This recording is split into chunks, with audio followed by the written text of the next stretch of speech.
200페이지가 되겠습니다. 사도행전 7장 54절로 마지막 절까지 보겠습니다. 저희가 이 말을 듣고 마음에 찔려 저를 향하여 이를 갈거는 스데반이 성령이 충만하여 하늘을 우르르 주목하여 하나님의 영광과 및 예수께서 하나님 우편에 서신 것을 보고 말하되 보라 하늘이 열리고 인자가 하나님 우편에 서신 것을 보노라 한데 저희가 큰 소리를 지르며 길을 막고 열심으로 그에게 달려들어 성 밖에 내치고 돌로 7세의 증인들이 옷을 벗어 사울이라 하는 청년의 발 앞에 두니라.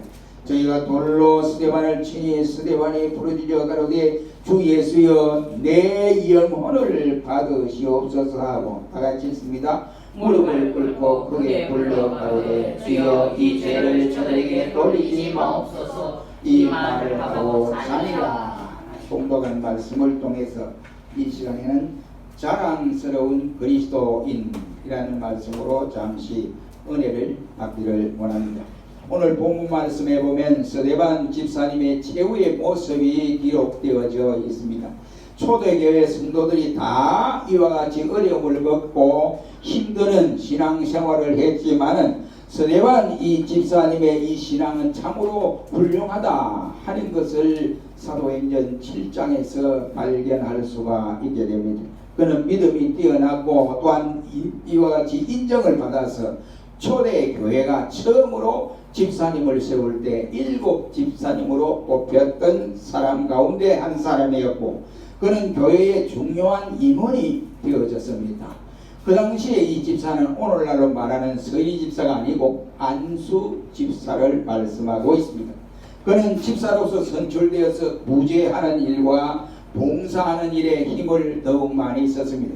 그 가운데도 가장 열심으로 한 것은 그는 전도를 쉬지 아니하고 열심으로 대단한 전도를 했었다 하는 사실입니다. 그에게 남다른 은사가 있어서 그가 이와 같이 복음을 전할 때마다 기사와 이적이 여러 군데 나타나기도 하고 이 또한 그는 또 지혜가 뛰어났다고 했습니다. 그리고 그는 언변이 너무나 좋았다라고 말을 했습니다. 물론 성령께서 그의 말씀할 때 성령의 역사가 일어나기 때문에 그의 말을 복음을 듣는 사람마다 다 회개하고 돌아오는 이러한 역사가 곳곳에서 많아졌더라고 성경은 말씀하고 있습니다. 그러던 중에 그는 유대인들의 모함을 받았습니다. 그럼 실제적으로 말을 하면 바울의 사도는 사울입니다. 그 당시에는 바울이 되기 전이니까 사울의 이 핍박을 받아서 결국은 유대인들로 인하여 돌에 맞아 죽는 순교의 길을 가게 되었다라고 할 수 있습니다. 그는 젊은 나이에 아까운 목숨을 주님을 위해 바쳤다라고 할 수 있습니다. 주님을 따르는 많은 제자들도 있는데도 불구하고 스데반 집사님은 가장 최초로 순교자가 되어졌다라고 하는 사실입니다. 스데반 집사님의 이 죽음으로 인해서 복음에 한동안 핍박을 받고 위축되어 있는 상황 가운데서 이제 제자들에게 힘을 주었고 제자들에게 다시 한번 각성하는 은혜를 주어서 제자들도 이 기회를 통해서 나가서 열심으로 전거하는 역사가 곳곳에서 일어나기 시작했습니다. 다시 말하면 전도의 활력이 붙었더라고 할 수 있습니다. 그는 집사로 선택함을 받아서 오랫동안 일을 하지 않았지만은 가장 값지게 충성을 한 사람이요 그리고 가장 자랑스러운 그리스도인이요 그리고 가장 훌륭한 집사님으로 오늘날 우리에게까지 큰 교훈을 주고 있다라고 할 수 있습니다. 그와는 반대로 사도행전 5장 1절로 11절 말씀에 보면 아나니아와 삽비라 부부가 나옵니다. 그러나 이 아나니아와 삽비라 부부는 은혜를 받았을 때에 많은 사람들처럼 내가 재산이 있는데 이것을 팔아서 내가 하나님 앞에 다 바치겠습니다 해놓고 막상 바치고 나서 돈을 자기 손아귀에 딱 넣어보니 욕심이라고 하는 것이 생겼습니다. 그래서 일부를 감춰놓고 일부를 베드로에게 가져와서 다 가져왔습니다 라고 할 때 이미 베드로는 기도하는 사람이라 다 알고 있습니다. 이 다냐? 물었습니다. 그러니까 다다 그랬어. 답니다. 그러다가 결국은 남편이 즉사하고 또 남편이 시체가 장사하고 돌아온 사람들이 바로 성문에 들어오기 전에 성전문에 들어오기 전에 바로 아내도 거짓말을 하고 함께 죽는 비극의 역사가 일어나게 된 것입니다. 한마디로 말하면 저들은 저주를 받아서 죽음을 맞이하게 됐다. 그 부부가 죽게 됐다 이 말입니다. 다른 말로 표현을 한다면 정말로 부끄러운 부부였다 하는 것을 우리에게 알려주고 있습니다. 참으로 부끄럽기 짝이 없는 모습입니다. 부부가 일시에 한순간에 이와 같이 죽어가는 모습을 보십시오. 한마디로 말하면 아나니아와 사피라의 부부의 모습은 부끄러운 그리스도인의 모습을 우리에게 보여주고 있습니다. 이는 곧 우리 그리스도인들 중에서도 자랑스러운 그리스도인이 있는 반면에 그의 반대로 부끄러운 그리스도인도 있다 하는 것을 교훈하고 있는 것입니다. 우리는 스데반 집사님의 모습에서 자랑스러운 그리스도인의 모습을 발견할 수가 있습니다.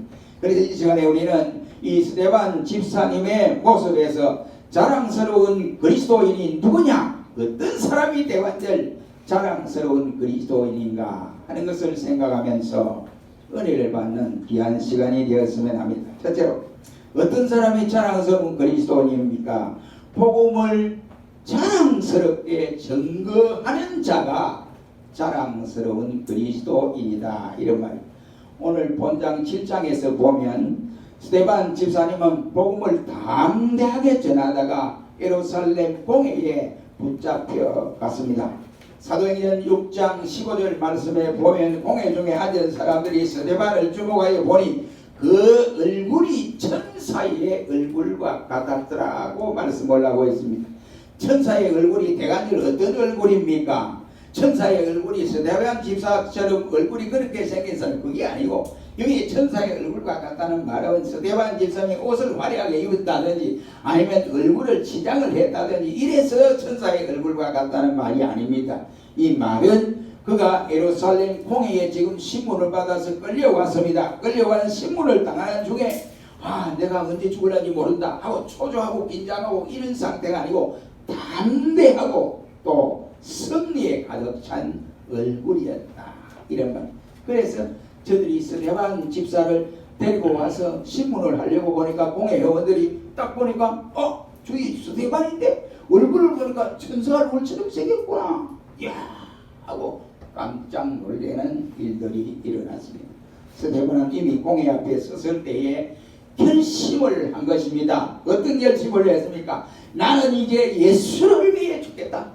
예수님을 위해 죽겠다. 이런 각오를 결심을 했기 때문입니다. 그러니까 겁날 것이 없습니다. 죽기로 작정한 사람, 죽기로 결심한 사람이 무엇이 겁이 나겠습니까? 그러기에 스데반의 마지막 설교는 힘이 대단했다 할 수 있습니다. 오늘 본문 51절 말씀에 보면 복이 없고 마음에 귀한 할례를 받지 못한 사람들아 너희가 항상 성령을 거슬려 너희 조상과 같이 너희도 그렇게 하는도다 라고 했습니다. 53절에는 너희가 천사에 전한 율법을 받고도 지키지 아니하였도다 라고 했습니다. 지금 이 자리가 어떤 자리냐? 자기를 이와 같이 법적으로 처리하려고 죽이려고 하는 예루살렘의 공회입니다. 공회에 끌려와서 공회 회원들에게 이렇게 당당하게 저들을 향하여 책망하고 있습니다. 바로 너희 마음과 귀에 할례를 받지 못한 이 사람들아 너희가 항상 성령을 거슬려 너희 조상같이 그렇게 하는구나 라고 말씀합니다. 입으로는 율법이라고 주장하면서 실제로는 너희 행동이 다르다 이 말이죠. 이렇게 강력하게 책망을 했습니다. 그가 죽기로 작정한 사람이 아니고는 어떻게 예루살렘 공회 회원들 앞에 이런 말을 당당하게 설교할 수가 있겠습니까? 지금 예루살렘 공회가 예수를 죄인으로 판정을 하고 이제 십자가에 죽여야 되겠다 하고 결정을 하고 그리고 저들을 바로 빌라도 총독에게 넘겨준 것입니다. 이 시간에 스데반은 잘 죽는 거예요. 그런데 살려달라고 애원을 해도 공회의원들이 살려줄까 말까 하는 이 판국에 저들을 향하여 독설을 퍼붓게 된 것입니다. 너희가 예수를 십자가에 죽인 죄를 회개해라. 그렇지 않으면 안 된다. 그러면 너희 조상이 지은 죄 너희들 똑같이 짓고 있지 않느냐 라고 설교를 하고 있습니다. 스데반은 죽을 때 죽더라도 그 때를 놓치지 아니하고 담대하게 예수를 증거했습니다. 얼마나 자랑스러운 집사님이냐 이런 말이에요. 죽을 때 죽더라도 복음을 외치는 그 모습이 얼마나 아름다우냐 이런 말. 이것이 바로 스데반의 얼굴에 천사의 모습같이 나타난 것입니다. 전도라고 하는 것이 뭡니까? 쉽게 말하면 전도는 예수를 자랑하는 거예요. 예수를 자랑하는 것이 전도라고 생각합니다. 우리는 복음을 전가하되 자랑스럽게 전가할 수 있어야 합니다. 복음은 쉽게 말하면 기쁜 소식이지 복음이 부끄러운 소식이 아니라 이 말입니다. 그러니 우리는 복음을 부끄러워하는 것은 곧 예수를 부끄러워하는 것과 같다 이 말이지요. 그렇게 되니까 어떤 사람이 부끄러운 사람이냐? 복음을 부끄러워하는 사람, 예수를 부끄러워하는 사람, 복음을 전가하지 못하는 부끄러운 신자를 이뤄서 그는 자랑스럽지 못한 부끄러운 신자다라고 할 수 있습니다. 그렇게 좋은 예수 왜 가족들에게 알리지 않느냐 이 말이요. 기가 닦지가 않도록 자꾸 이야기를 해줘야 됩니다. 예수 믿어야 삽니다. 예수 믿어야 됩니다. 이렇게 자꾸 외쳐야 됩니다. 사랑하는 성도 여러분, 의사가 환자를 진료할 때에 환자의 눈치를 살살 봐가면서 진료를 합니까? 그럼 진료 못해요. 치료 못해요. 예? 물에 빠져 홍수에 내려가는 사람을 보고 저거 어떠냐? 그리고 옆에 사람 눈치만 살살 봐가지고 그 사람을 건져낼 수 없어요. 그럴 때 옆에 사람 눈치 볼 필요도 없습니다. 맞춤을 던지시든지 뭐 하든지 먼저 사람부터 건져내어야 되는 것이 아니겠습니까? 똑같은 말입니다. 바울은 로마서 1장 16절 말씀에서 말하기를 내가 복음을 부끄러워하지 아니하니 이 복음은 모든 믿는 자에게 하나님이 주시는 능력이 됨이라 고 말씀을 하고 있습니다. 그래서 바울은 평생 동안 나는 십자가 외에는 자랑하지 않겠다라고 결심을 하기도 했습니다. 마찬가지로 오늘 본문에 스데반 집사님은 복음을 자랑하다가 돌에 맞아 죽어야 했습니다. 스데반이 무슨 죄가 있어서 그런 것이 아닙니다. 오직 예수 때문에 스데반은 죽게 되어졌다 이런 말입니다. 저들은 스데반을 죽이려고 한 것이 아닙니다. 왜 그랬습니까?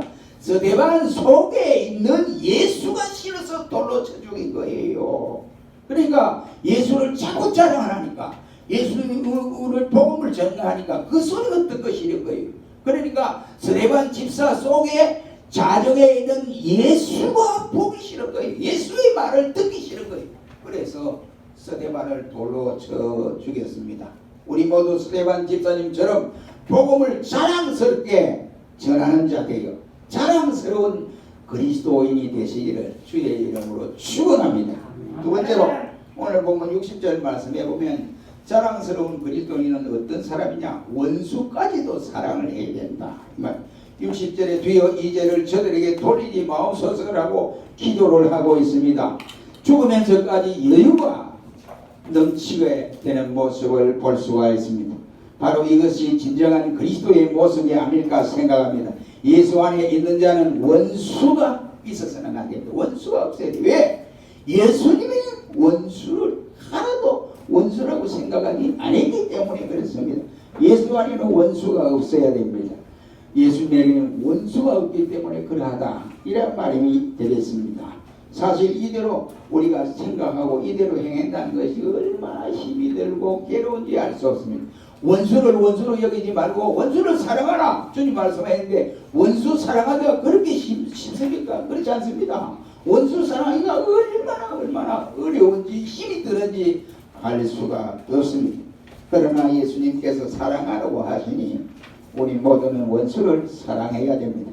그러나 우리는 그렇지 못할 때가 많습니다. 여러분 생각해 보십시오. 사랑은 차별이 있어서는 아니 된다라고 생각을 합니다. 비가 내릴 때에 사람을 보고 비가 내립니까? 이 불신자니까 여기만 비를 내리자. 이 신자니까 여기는 비는 안 줘도 되겠다. 적당하니까 됐다. 이럽니까? 비가 올 때는 불신자 신자 상관없어요. 그 차별하지 않습니다. 어디 그뿐이겠습니까? 하늘에서 태양빛이 비치는데 신자 불신자를 가려가면서 비추느냐 이 말이요. 사람이 됐느냐 안 됐느냐 그걸 가려가면서 비추느냐 말이야. 아니라 이 말이죠. 그러니까 일반 하나님의 주시는 일반 은총은 자연 은총은 신불상 안에 모두가 동일하게 나타나게 되어집니다. 똑같이 혜택을 받습니다. 오늘 보면 46절 48절에 보면 너희가 너희를 사랑하는 자를 사랑하면 무슨 유익이 있으리요. 세리도 이같이 아니하느냐. 또 너희가 형제에게만 무난하면 남보다 더한 것이 무엇이냐. 병인들도 이같이 하느니라. 그러므로 하나님께서 너희 아버지의 온전한 것이 너희도 온전해라. 이 말이에요. 쉽게 말하면 너희가 사랑하는 사람을 사랑하는 것은 뭐 이게 다 누구든지 할 수 있다 이 말이죠. 너희가 사랑하는 자를 사랑하는 것은 세리들도 이와 같이 한다. 너희 그 시대의 세리들을 보고 저놈 자식 애국놈 저 나쁜 놈 이렇게 취급하지 않냐. 그들도 나쁜 놈이라고 하는 그들도 똑같이 그래야 한다. 그러면서 말하기를 계속 말합니다. 환자들도 병자들도 자기 사랑하는 사람을 사랑한다. 그러니 우리는 그러지 말고 예수님이 온전하신 같이 너희도 온전해라 고 말씀을 하고 있습니다. 원수까지도 사랑할 수 있는 성도가 한마디로 하면 성숙한 성도요 온전한 사람이요 최고의 신앙을 소유했다고 할 수가 있습니다. 원수를 사랑하지 못하는 것은 아직도 덜 익은 사람이다 라고 할 수 있습니다. 우리의 신앙생활을 하다 보면 얼마나 많은 연단들을 받게 됩니다. 어떤 사람은 물질로 연단받고 어떤 사람은 질병으로 연단받고 어떤 사람들은 가족들 때문에 연단받기도 하고 어떤 사람은 직장 사회의 문제 때문에 이래저래 연단을 받기도 하는 것입니다. 다 힘이 들지만은 이러한 연단의 힘보다 가장 크게 힘이 드는 것은 다른 곳에 있는 것이 아니라 원수까지도 사랑하는 이것입니다. 여러분 원수 사랑하라고 예수님 말씀하는데 원수 사랑이 잘 됩니까? 잘 안 돼요. 저는 기도하다가 문득 이 변정지 생각이 팍 나더라고요. 지금 이러면 안 되는데 예수님 이 자꾸 변정지 잊어버리려고 생각하는데 가끔 이 생각이 나요. 그러니까 속이 화가 나요. 열불이 나요. 네, 열불이 나요. 그래도 예수님이 사랑하라고 하니까 사랑하자, 잊어버리자, 예수님께 맡기자 이렇게 맡기는 상황입니다. 여러분 아무튼 원수 사랑하라고 하는 이것이 많은 연단 코스 가운데에 그리스도인의 마지막 연단 코스라고 저는 생각합니다. 그런데 이 연단이 얼마나 어렵고 힘든 연단인지 알 수 없습니다. 그래서 마태복음 5장 48절 말씀에는 하늘에 계신 너희 아버지의 온전한 같이 너희도 온전하라 고 말씀을 합니다. 원수까지도 사랑할 수 있는 사람이 온전한 그리스도인이라는 말이 되겠습니다. 왜 그렇게까지 예수님께서 하라고 하십니까? 그래야 하나님의 사랑이 크고 깊고 넓고 긴 것을 깨닫게 한다 이 말이지. 예수님의 사랑이 이처럼 크구나. 십자가의 그 놀라운 사랑이 이처럼 대단하구나 하는 것을 깨달아지게 되기 때문에 우리 성경에 보면 신앙의 인물들이 대단히 많습니다. 저들이 유명한 인물들이 거저된 것이 아니라 이 말이죠. 사라에게 원수는 누굽니까? 사라에게 원수는 바로 하갈이지요. 하갈. 그렇죠? 그뿐에 이삭에게 원수는 뭐냐? 블레셋 사람들. 왜?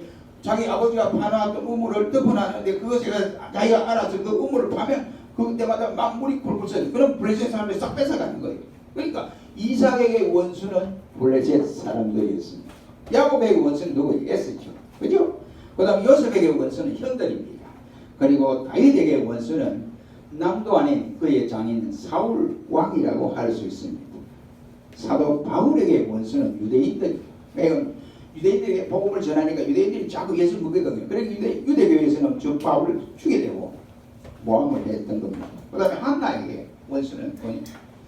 사무엘의 어머니 한나의 원수는 누구예요? 브린나예요. 브린나. 한나의 원수는 브린나예요. 그리고 욥의 원수는 그의 세 친구들입니다. 여러분 그렇다면 왜 하나님께서 예수님께서 원수를 사랑해야 된다라고 말씀합니까? 원수가 있는 것은 우리의 대적들이 많다는 뜻을 표현하고 있습니다.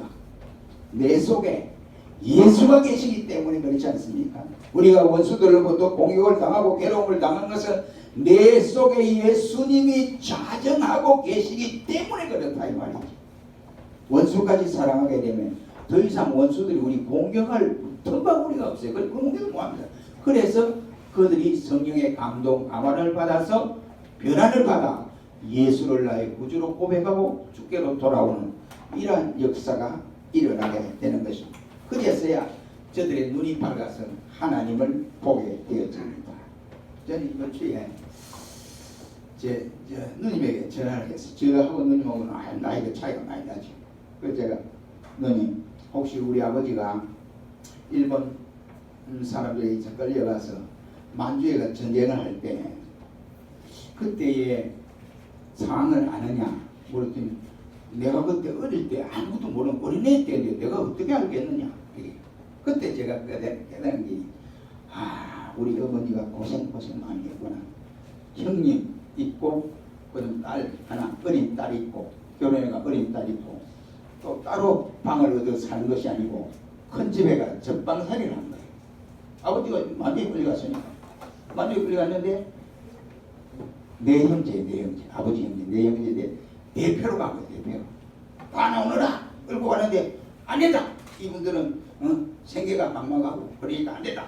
내가 대표시다. 그리고 간 거예요. 끌려간 거예요. 그래서 합천 군대에서 유일하게 전쟁통에 만주 전쟁통에 살아온 사람이에요. 유일하게 한 사람. 그런데 그때는 몰랐어요. 옛날에는 몰랐어요. 그런데 제가 한 7, 8년 됐을 때 깨달은 하나님이 나를 이 세상에 태어나게 하시고 그래서 만주에 살아오게 하시고 또 일본 갔다가 돈 벌어서 돌아와서 하나님이 나를 이 세상에 태어나게 했구나. 목사가 되게 했구나. 이제 감사가 안 나올 수 있어요. 그래서 애국이 잘 들어요. 애국이 잘 들어요. 너는 목사로 되기 위해 태어난 사람이야. 알았습니까?